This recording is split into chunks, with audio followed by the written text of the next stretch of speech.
18 months ago, Victoria James was publicly rejected on her wedding day for being too fat, too black, and not good enough. Today, she was married to one of the most feared men in Seoul, and that terrified her more than the rejection ever did.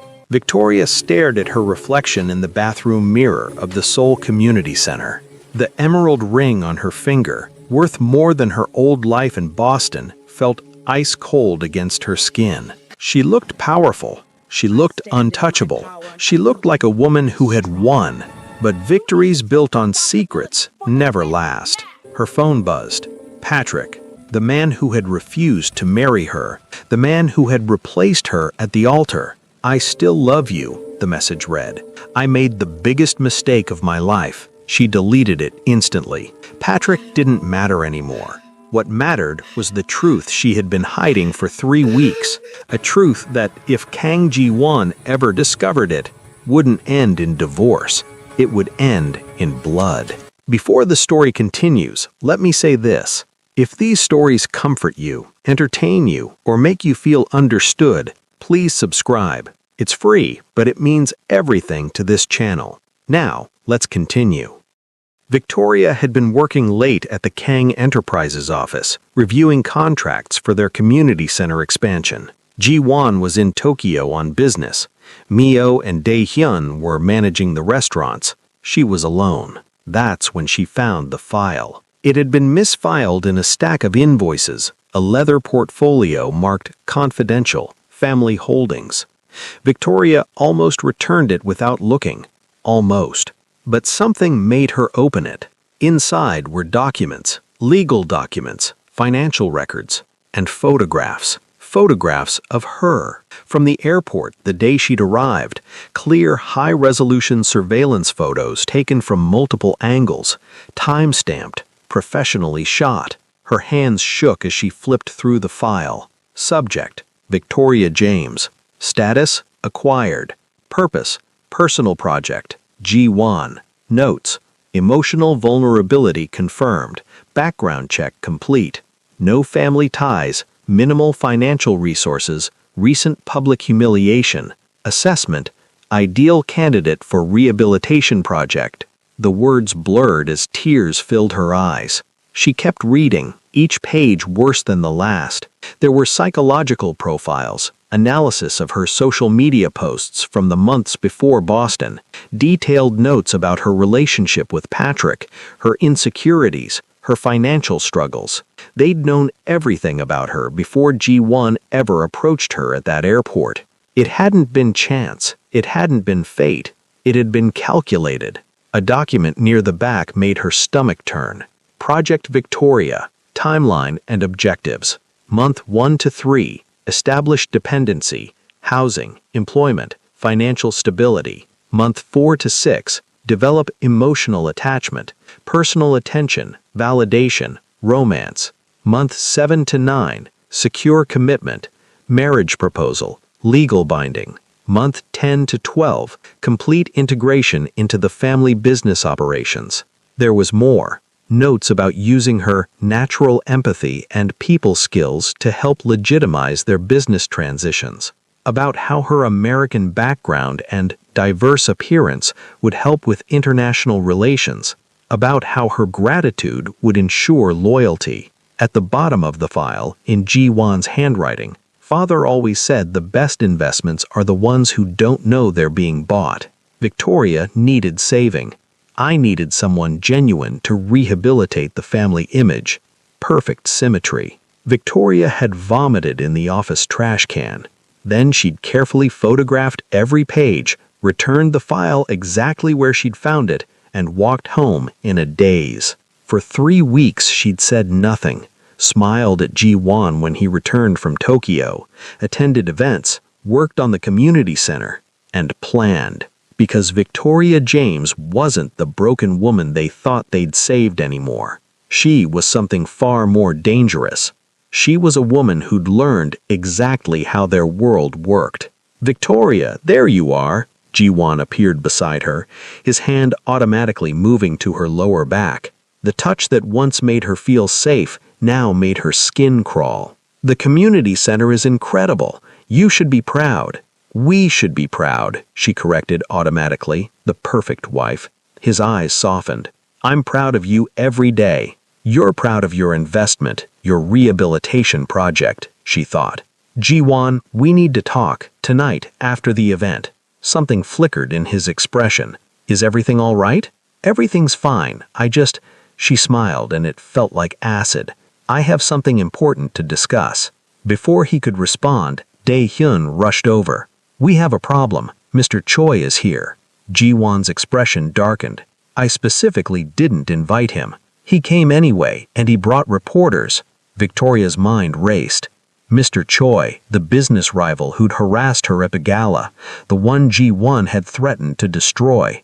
An idea formed. Dangerous. Perfect. Let me handle him, Victoria said. Absolutely not, Ji-won said immediately. After what he did? That's exactly why I should handle him. Victoria met his eyes. You said I was good at reading people, at managing difficult situations. Trust me. She could see him weighing it, saw the moment he decided to let his investment prove her worth. Fine, but I'm watching. Victoria found Mr. Choi holding court with reporters near the entrance, loudly questioning the community center's true purposes. Mr. Choi, she said warmly, approaching with her hand extended. What a surprise to see you here. He looked at her with barely concealed contempt. Mrs. Kang, I was just explaining to these journalists how interesting it is that the Kang family suddenly cares about community welfare. Is it interesting? Victoria smiled. I find it completely natural. People change, businesses evolve. Or do you believe people are incapable of growth? I believe leopards don't change their spots. How lucky for humanity that we're not leopards. Victoria turned to the reporters. Mr. Choi raises a good point, though. People should question charitable motives. That's why all of our community centers' finances are completely transparent. Every donation, every expense, every program, all available for public audit. She could see Ji-won tensing in her peripheral vision. They'd never discussed making the finances public. In fact, Victoria continued, her heart pounding, I'm announcing today that the community center will operate as an independent nonprofit with an external board of directors. The Kang family will provide funding, but we won't control operations. Because this isn't about business, it's about community. Mr. Choi's eyes narrowed. Very convenient timing for this announcement. Not convenient, necessary. Victoria's smile never wavered. Because people like you will always question our motives. So we're removing any reason for doubt. The reporters were eating it up, cameras flashing. Mr. Choi looked like he'd swallowed something bitter. If you'll excuse me, Victoria said graciously, I have a community to serve. She walked away with her head high, aware of Ji-won's shocked stare burning into her back. She'd just made a major decision about their business without consulting him. The perfect, grateful wife would never do that. But Victoria was done being perfect. The confrontation came that night in the penthouse that once felt like sanctuary. What was that today? Ji-won demanded the moment they walked through the door. His controlled facade had cracked. You made a unilateral decision about our business in front of reporters. Our business? Victoria set down her purse carefully. I was under the impression the community center was mine to manage. It is, but major decisions need your approval? Victoria turned to face him. Like hiring me needed your approval. Like moving to Seoul needed your approval. Like marrying you needed your approval. Ji-won's eyes narrowed. What's going on, Victoria? Tell me something. She moved to the window, looking out at the Seoul skyline. When did you decide? When did you see me at that airport and think, there's my rehabilitation project? The silence behind her was deafening. Victoria, don't. She turned around and she knew her expression must be terrifying because Ji-won actually stepped back. Don't lie to me. Not now. I found the file 3 weeks ago. I've seen everything. The surveillance photos, the psychological profiles, the timeline. All of it. His face went pale. You weren't supposed to. I wasn't supposed to know that you studied me like a lab rat before you ever said hello, that you analyzed my vulnerabilities and planned exactly how to make me dependent on you? Her voice rose. I wasn't supposed to know that our entire relationship was a business strategy? It wasn't like that. Then what was it like, G1? Tears were streaming down her face now. Explain to me how Project Victoria was anything other than manipulation. At first, Jiwon said quietly, yes, at first it was strategic. My family needed legitimacy. You needed help. It seemed like perfect symmetry. I'm not finished. He moved closer, and Victoria forced herself not to retreat. At first, yes, I saw you as an opportunity, a woman who'd been hurt, who would be grateful for rescue, who had the skills and background we needed. I won't lie about that. How noble of you. But then I got to know you, Victoria, the real you, your strength, your kindness, your absolutely parable Korean pronunciation that you kept working on anyway, the way you cried during sad commercials but stayed stone-faced during actual crises, the way you saw the best in people even after Patrick showed you the worst. He reached for her hands, but she pulled away. I fell in love with you, Victoria, really in love, not with the project or the investment or the strategic asset, with you. How would I know the difference? Victoria's voice broke. How would I ever know if your love is real or just the next phase of your plan?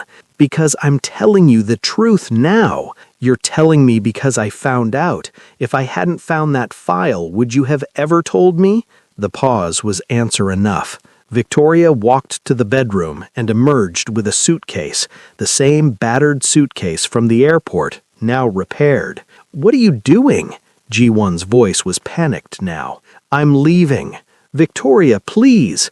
You know what the worst part is? She looked at him, really looked at him. I actually loved you. The man I thought you were, I loved him so much. But he never existed, did he? He was just another role you were playing. That's not true. Then prove it. Victoria picked up her suitcase. Let me go. No lawyers, no manipulation, no business pressure.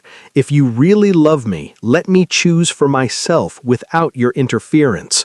Where will you go? That's not your concern anymore. Victoria walked to the door, each step feeling like her heart was tearing in two, because despite everything, despite the lies and manipulation, part of her still loved him, still wanted to believe his feelings were real. But she'd learned her lesson with Patrick. Love that requires you to be grateful, to be saved, to be anything other than yourself. That's not love. That's ownership. Victoria! Ji-won's voice stopped her at the door. I'm sorry. I'm so sorry. You deserved better than what I did. Better than the lies. She didn't turn around. Yes, I did. And then she left. The cheap motel room in Gangnam was a far cry from the penthouse. Thin walls, a lumpy bed, a bathroom the size of a closet. It was perfect. Victoria sat on the bed and finally let herself break down. She cried for the man she'd thought Ji-won was. She cried for her own naivety in falling for another man's manipulation. She cried for the life she'd built that turned out to be another illusion. But this time, something was different. This time, she wasn't broken. She was angry. Her phone buzzed constantly. Ji-won, Mio, Daehyun, all calling. She ignored them. Instead, she opened her laptop and started working. Because Victoria James had learned something in the past 18 months. She'd learned how Korean business worked. She'd learned about contracts and negotiations and exactly where the Kong family's vulnerabilities were. And she was going to use every bit of that knowledge. Not for revenge, for justice. By morning, she'd drafted a comprehensive proposal. By noon, she'd secured a meeting. By evening, everything was in motion. Victoria James was about to show Seoul exactly what a woman who'd been underestimated could do. The press conference was packed. Victoria stood at the podium in a stunning navy suit that she'd bought with her own money, money she'd been secretly saving for months. "Thank you all for coming," she began, her voice steady. "My name is Victoria James, and I have an announcement to make." Cameras flashed, reporters leaned forward. "I am resigning from my position at Kong Enterprises effective immediately. I am also filing for divorce from Kong Ji-won." The room erupted. Victoria waited calmly for silence. "However, I am not leaving Seoul. Instead, I'm launching my own organization, Bridge International. We will provide the same services I developed at the Kong Community Center, but with complete independence and transparency." She pulled up a slide. "I've already secured funding from international investors who believe in ethical community development. We'll offer job training, language classes, mental health services, and business mentorship to Seoul's international community and underserved neighborhoods." Another slide. "Furthermore, I'm establishing the Second Chances Foundation, a nonprofit supporting women who are recovering from toxic relationships, financial abuse, and public humiliation, because I know exactly what that feels like." The reporters were frantically taking notes. "I want to be clear, I don't regret my time with the Kong family. They gave me opportunities I wouldn't have had otherwise. But I've learned that depending on someone else's rescue leads to a different kind of prison." Victoria looked directly at the camera. "To anyone watching who's been hurt, used, or made to feel like they need saving, you don't. You need support, resources, and opportunities, but you don't need a savior. You need to save yourself." "Mrs. Kong," a reporter called out. "Miss James," Victoria corrected. "I'm reclaiming my name. Is it true that your marriage was arranged as a business strategy?" Victoria smiled. "My marriage was complicated, but that's between me and Mr. Kong. What matters now is moving forward. Do you still love him?" The pause hit like a physical blow. Victoria paused, considering. "I loved who I thought he was. Whether that person ever existed, I'm not sure. But I've learned that love without honesty isn't love. It's manipulation wearing love's mask." Ji-won watched the press conference from his office, his brothers silent beside him. "She's destroying us," Dae-hyun said quietly. "The press is already spinning this as confirmation that we manipulated her." "Because we did," Ji-won said flatly. "You did," Mio corrected. "We told you this was a bad idea from the start." "I know. So what do we do?" Dae-hyun asked. Ji-won kept watching Victoria on the screen. She looked powerful, confident, free. She looked like she didn't need him anymore. "We let her go," he said quietly. "We give her everything she's asking for. Clean divorce, no strings, no lawyers trying to claim community property. Everything." "Ji-won, she's right." He finally looked at his brothers. "Father taught us to see people as assets, to calculate their value and acquire them strategically. I thought I was different from him, but I did exactly what he would have done." "You fell in love," Mio said gently. "Afterwards. After the manipulation, after the calculated approach, after treating her like a problem to solve instead of a person to know." Ji-won's jaw tightened. "She deserves better than that. Better than me." "What are you going to do?" Dae-hyun asked. "I'm going to prove that she was right to leave. And then," Ji-won looked back at the screen, "maybe someday she'll believe I really did love her." Bridge International was thriving. Victoria had secured office space in Itaewon, hired a small staff, and was already serving over 200 clients. The Second Chances Foundation had helped 15 women leave toxic situations. She worked 14-hour days. She barely slept. She threw herself into building something real, something that was truly hers, and she tried not to think about Ji-won. She failed constantly. "Victoria?" Her assistant, Minji, poked her head in. "Someone's here to see you. She doesn't have an appointment, but she says it's important." "Who is it?" "She says her name is Amanda Marcus." Victoria's blood went cold. "Patrick's wife. Send her in." The woman who entered was nothing like Victoria expected. Amanda was small, slim, professionally dressed, everything Patrick had said he wanted, but her eyes were red from crying, and her hands shook. "Miss James, I know you have no reason to help me, but I didn't know where else to go." Victoria gestured to a chair. "Sit. Tell me what's wrong." Amanda collapsed into the chair. "I'm pregnant, and Patrick, he's asking me to get an abortion." "What?" "He says a baby will hurt my career trajectory, that clients prefer young, childless executives. He says," she wiped her eyes, "he says I'm not as valuable if I'm a mother." Victoria felt fury rising in her chest. Same Patrick, same manipulation, different victim. "What do you want to do?" Victoria asked gently. "I want to keep my baby, but if I do, Patrick will divorce me, and I signed a prenup that gives me almost nothing. I'll have no money, no job. He made me quit to be his full-time wife, and nowhere to go. Why did you come to me?" Amanda looked up, tears streaming down her face. "Because I've been reading about your foundation, about the Second Chances program, and because—" she took a shaky breath. "Because when I married Patrick, I found your things. Letters you'd written him, photos. I read them all." Victoria's stomach clenched.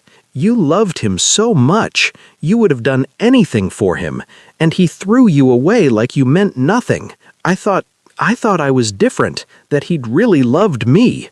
But he didn't love either of us, did he? He just loved the idea of us." "No," Victoria said quietly. "He loved the idea of himself with us.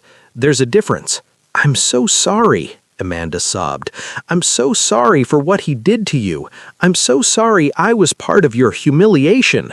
I didn't think—" "It wasn't your fault." Victoria moved around the desk and knelt beside Amanda's chair.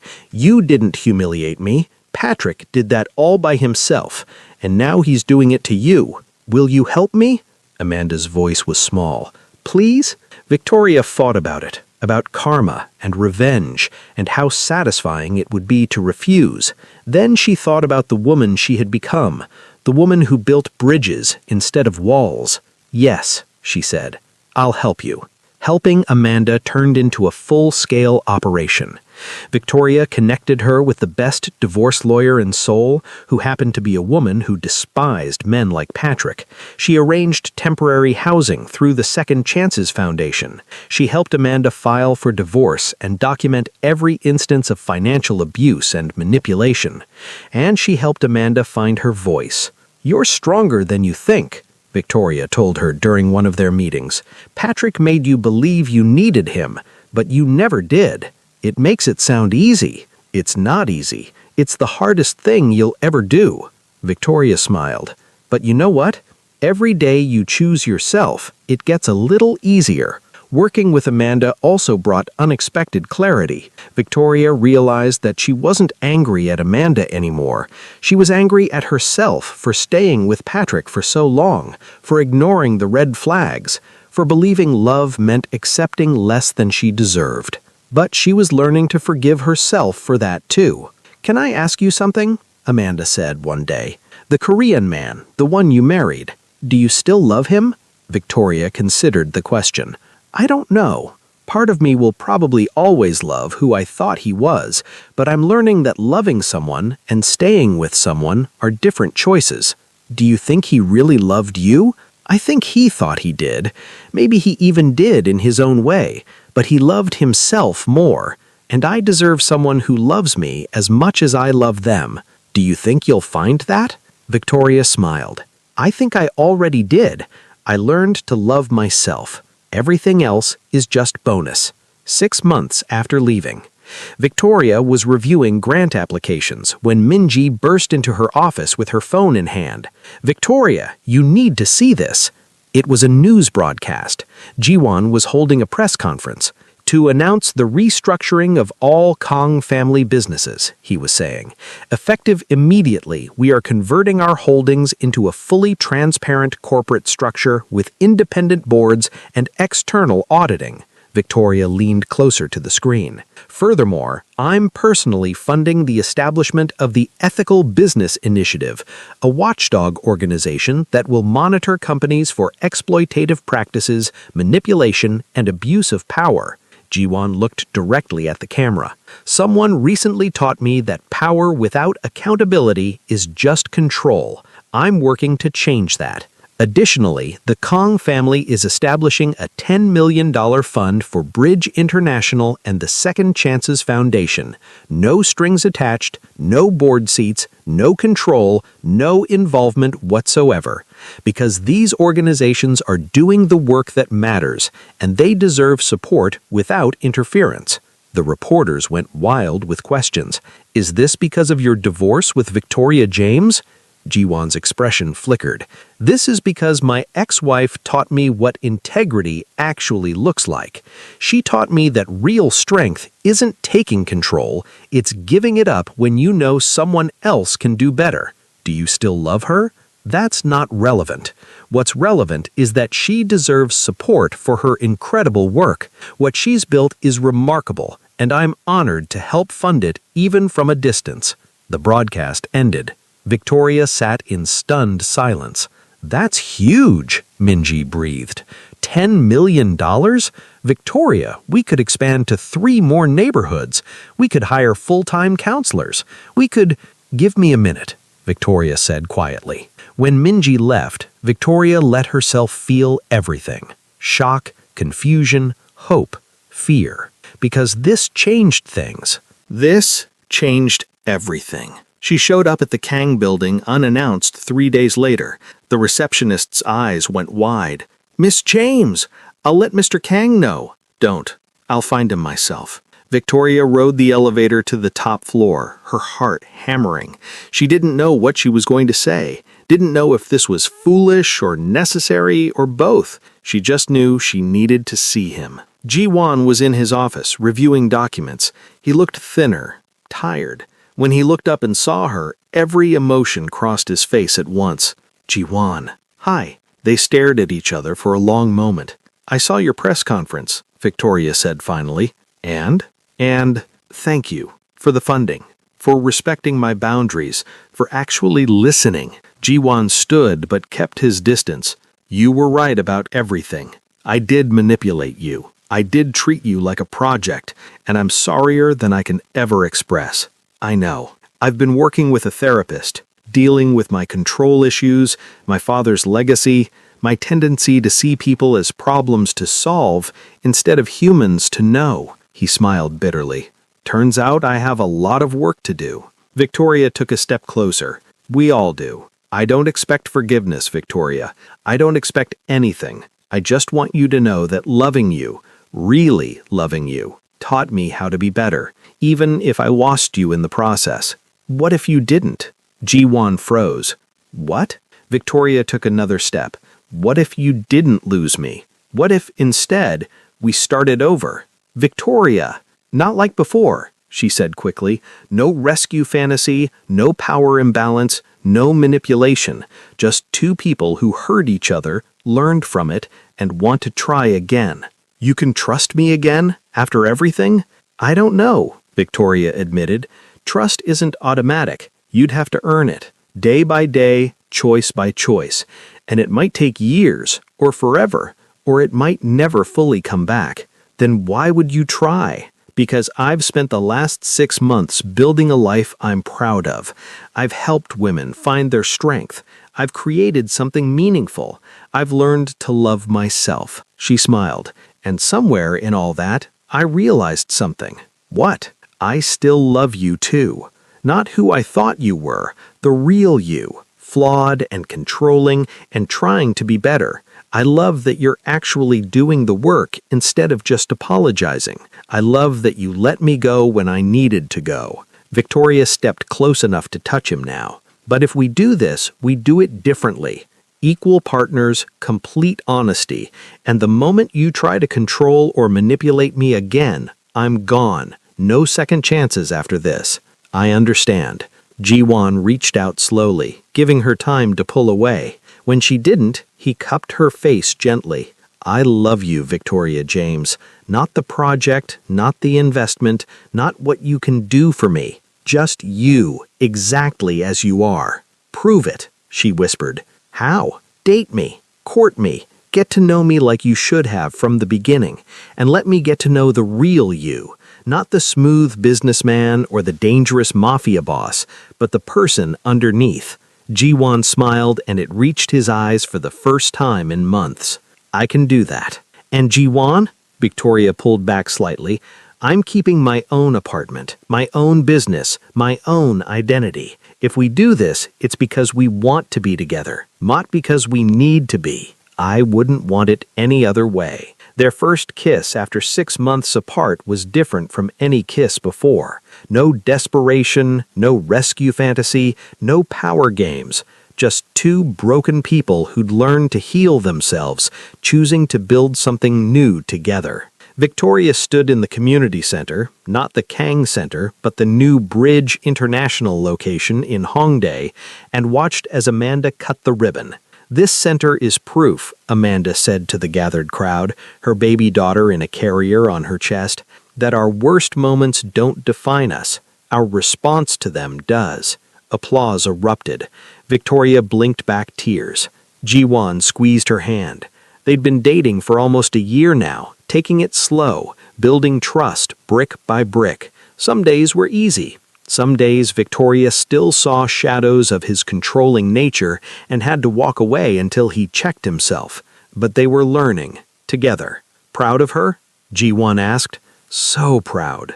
Amanda had divorced Patrick, gotten full custody, and was now studying social work part-time while working at Bridge International. Patrick, meanwhile, was facing professional consequences for his pattern of manipulative behavior. Multiple women had come forward with similar stories.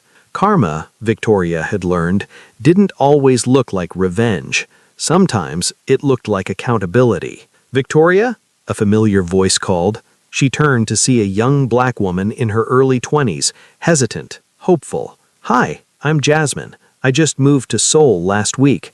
My boyfriend back home, he said some really terrible things when I told him I was leaving, and I've been struggling with whether I made the right choice." Victoria's heart squeezed. She saw herself in this girl's eyes. "Then I saw your TED Talk about choosing yourself even when it's hard, about building a life on your own terms, and I realized I did make the right choice. I just wanted to thank you." "You don't need to thank me," Victoria said gently. "You did the hard part. You chose yourself." "Can I?" Jasmine hesitated. "Can I hug you?" Victoria opened her arms, and as this young woman, this stranger who saw her own strength reflected back, Victoria understood something profound. She hadn't just saved herself, she'd lit a path for others. That night, in her apartment, her own apartment that she paid for with money she earned, Victoria sat with Ji-won on her modest couch. "Marry me," he said suddenly. Victoria laughed.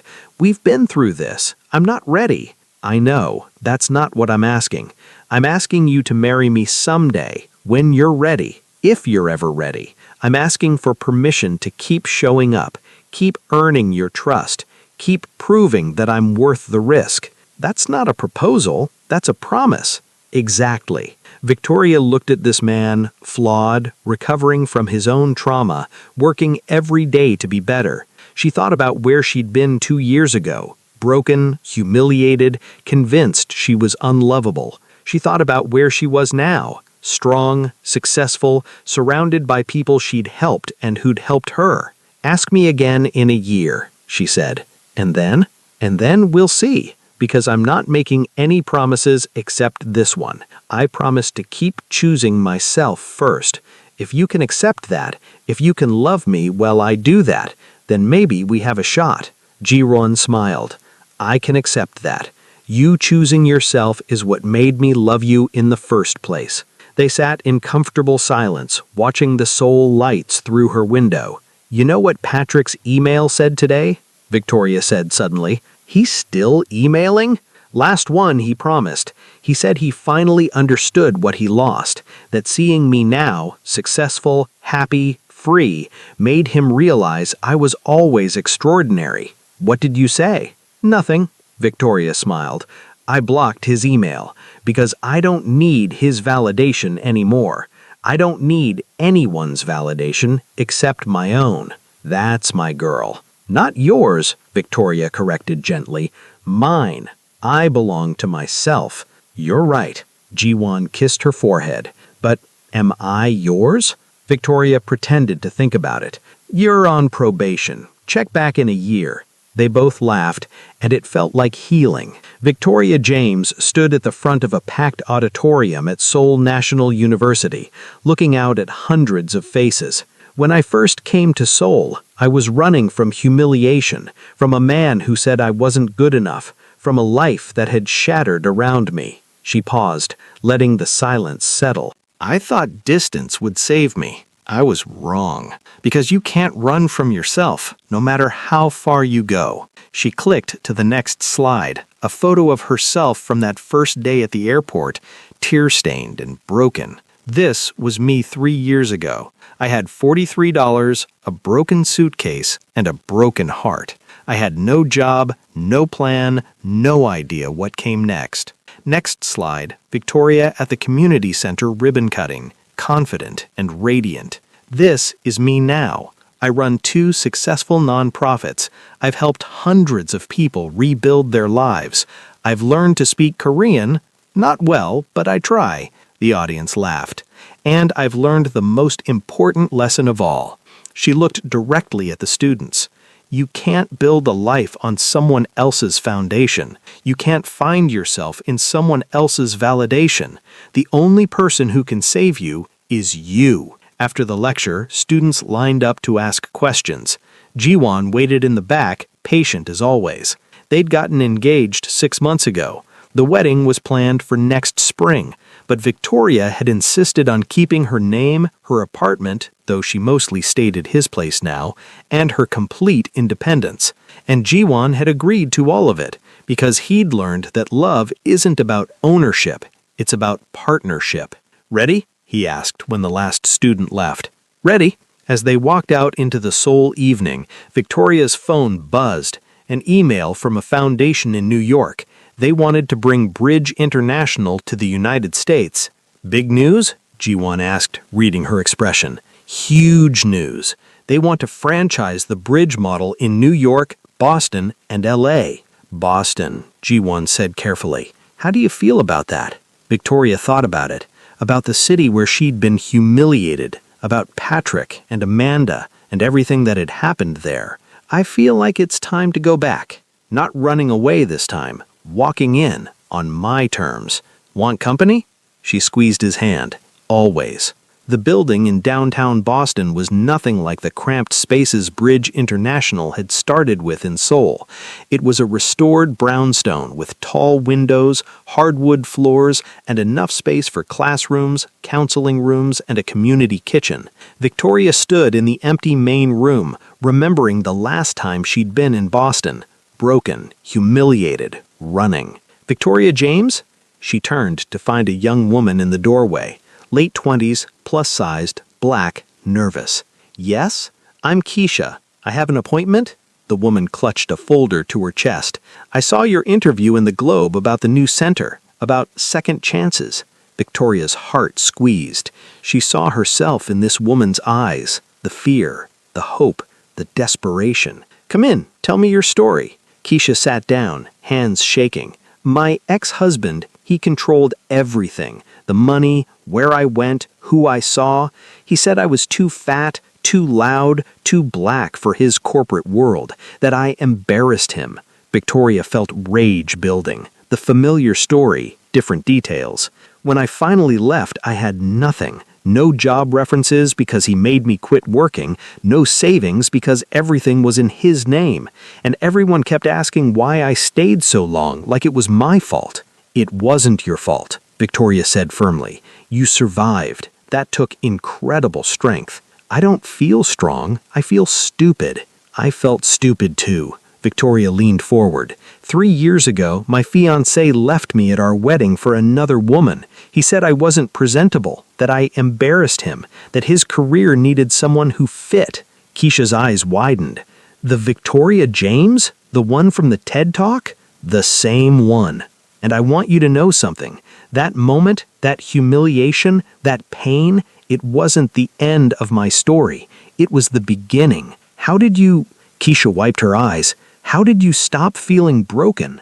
I didn't, not right away. I felt broken for months, but I learned that broken things can be rebuilt, and sometimes the rebuilt version is stronger than the original. Victoria pulled out a program brochure. Bridge International offers job training, counseling, financial literacy classes, and a support community. We also connect you with legal resources, housing assistance, and professional mentorship. I can't afford. Everything is free or sliding scale, because I remember having $43 and thinking that was the end.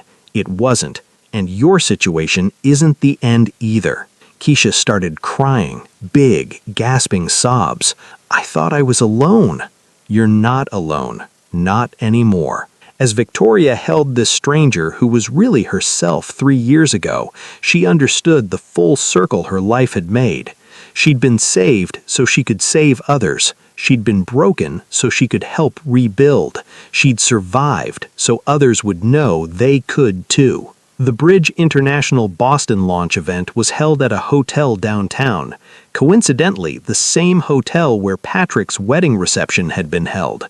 Victoria had chosen it deliberately. Are you sure about this? G1 asked as they got ready in their hotel suite.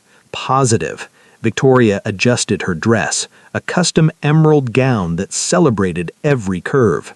You're terrifying when you're determined, you know that. She grinned. Good. The ballroom was packed with donors, community leaders, press, and clients from the soul centers who'd flown in to support the launch.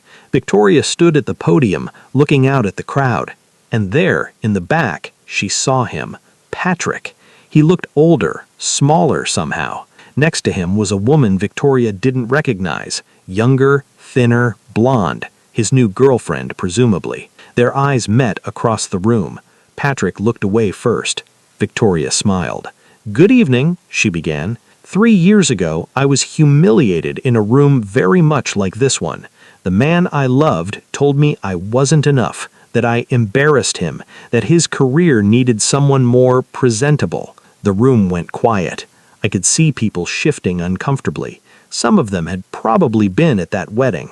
I thought that moment would destroy me, and for a while it did. I flew halfway around the world to escape. I cried myself to sleep for months. I questioned everything about myself, my worth, my value, my right to take up space. Victoria's voice strengthened. But then something happened. I stopped running from myself and started running towards myself. I stopped seeking validation from people who couldn't see my value and started seeing it myself. Victoria clicked to show pictures from Bridge International's work. Women smiling, succeeding, thriving. Bridge International exists because I learned that our worst moments don't have to define us. They can refine us. The pain that almost destroyed me became the foundation for helping hundreds of others. Victoria looked directly at Patrick. To anyone who's been told they're not enough, you are. To anyone who's been made to feel small, you're not. To anyone who's been humiliated and broken and left behind, you will rise. Maybe not tomorrow, maybe not next month, but you will rise. The applause was thunderous. After her speech, donors lined up to pledge support. Community members thanked her with tears in their eyes. The press requested interviews, and Patrick approached. Victoria? His voice was small. Can we talk? G1 tensed beside her, but Victoria squeezed his hand. It's okay. She followed Patrick to a quiet corner. I saw your TED Talk, Patrick said without preamble. I read the articles. I've been following everything you've built. Why? Because I needed to see what I destroyed. No, what I tried to destroy. He looked at her, really looked at her. You were always extraordinary, Victoria. I just wasn't secure enough to see it. I know. He blinked. You know? I know I was always extraordinary. It took me a while to learn it, but I know now. And I know that you telling me I wasn't says everything about you and nothing about me. I'm sorry. I'm deeply sorry for what I did to you. I appreciate that. But Patrick, she leaned closer, I don't need your apology. I don't need your validation. I don't need anything from you at all. I forgave you a long time ago, not because you deserved it, because I deserved peace. I heard about Amanda, about the baby. I was a terrible husband to her too? Yes, I know. She works for me now. She's thriving, by the way. She and her daughter. Patrick flinched. I deserve that. You deserve a lot worse than that. But I'm not interested in revenge, Patrick. I'm interested in building something meaningful. You're just not part of that equation anymore. She turned to leave, then paused. Oh, and Patrick, the woman you're with now, she deserves better too. Maybe try actually seeing her instead of what she can do for your image. Victoria walked away without looking back. Ji-won was waiting with champagne. How do you feel? Free, Victoria said. Finally, completely free. They toasted, surrounded by the community they'd built, in the room where Victoria's old life had ended, and her new life had truly begun. The wedding was small, intimate, just close friends and family in a garden in Seoul. Victoria wore emerald green, of course. Ji-won couldn't stop crying. I'm marrying the strongest woman I've ever known, and I promise to spend every day earning the privilege of standing beside her. I'm marrying my partner, not my savior, not my project manager, but my equal, someone who sees all of me and loves all of me, someone who lets me be free. When they kissed, the small crowd erupted in cheers. Mio and Dee-hun were crying. Amanda was crying, her toddler daughter babbling happily. Keisha was there from Boston, crying too. You know what I love about this? Ji-won whispered as they danced their first dance. What? I thought I was rescuing you 3 years ago, but really, you rescued me. You taught me what strength actually looks like. We rescued each other, Victoria corrected. But more importantly, we learned to rescue ourselves. I love you, Mrs. Kang. I love you too. But it's Ms. James Kang, if you don't mind. He laughed. I wouldn't have it any other way. Victoria stood at Incheon Airport, watching a young woman struggle with her suitcase. The woman was crying, trying to hide it, clearly lost. Excuse me, Victoria approached gently. Do you need help? The woman looked up. Brown skin, natural hair, tear-stained face. So familiar it hurt. I'm fine, the woman said automatically. I don't think you are, and that's okay. Victoria smiled. I'm Victoria. What's your name? Maria. Maria, I'm going to ask you a strange question, and I want you to answer honestly. Are you running from something or toward something? Maria's face crumpled. Running. My boyfriend, he cheated on me with my sister at my birthday party, and everyone knew except me. Victoria's heart broke and soared at the same time. Another one, another woman who needed to know she'd survive. How much money do you have? Maybe $60? I just bought the cheapest ticket I could find. Do you have anywhere to stay? No. Victoria pulled out her card. I run an organization that helps women in your situation. We offer housing, job placement, counseling, free of charge. Why would you help me? You don't even know me. Because 3 years ago, I was you. Different details, same pain. And someone helped me when I had nothing. Now I help others. Maria stared at the card. Bridge International? You've heard of us? I saw your TED Talk on the plane. That's actually why I came to Seoul. I thought maybe you could rebuild your life. Maybe I could too. Victoria felt tears welling up. You can, and you will. But Maria, you don't need me to save you. You just need support while you save yourself. Will you show me how? I'll walk with you. The saving part, that's all you. As they walked through the airport together, Victoria caught Ji-won's eye. He was waiting by the exit, patient as always. He smiled at her. Pride and love and understanding all mixed together. Because this was who Victoria James Kang had become. Not a woman who needed saving. Not a project or investment or rehabilitation case. A woman who'd been broken and rebuilt herself. A woman who'd learned her worth when everyone else said she had none. A woman who'd turned her pain into purpose. A woman who was extraordinary, not despite who she was, her race, her past, but because of her strength, her resilience, her refusal to let the world tell her who she was. She chose herself, and in doing so, she'd shown countless others that they could choose themselves too. That night, lying in bed with Ji-won, Victoria thought about the journey, from Boston to Seoul, from broken to whole, from lost to found. "What are you thinking about?" Ji-won asked. "How grateful I am." "For what?" "For Patrick humiliating me." "Really?" Ji-won raised an eyebrow. "Really?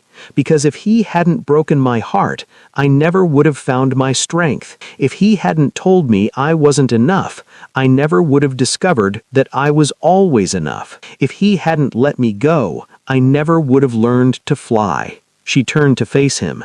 "Sometimes the worst thing that happens to you is actually the best thing. You just can't see it later." "I'm grateful for my manipulation then too," Ji-won said quietly, "because it made me face who I was, made me become who I needed to be." "We're both grateful for our pain? We're grateful for what it taught us." Victoria smiled in the darkness. "You know what the best part is?" "What?" "I don't need you. I don't need Bridge International or success or validation or anything except myself. But I choose you anyway. Every single day I choose you.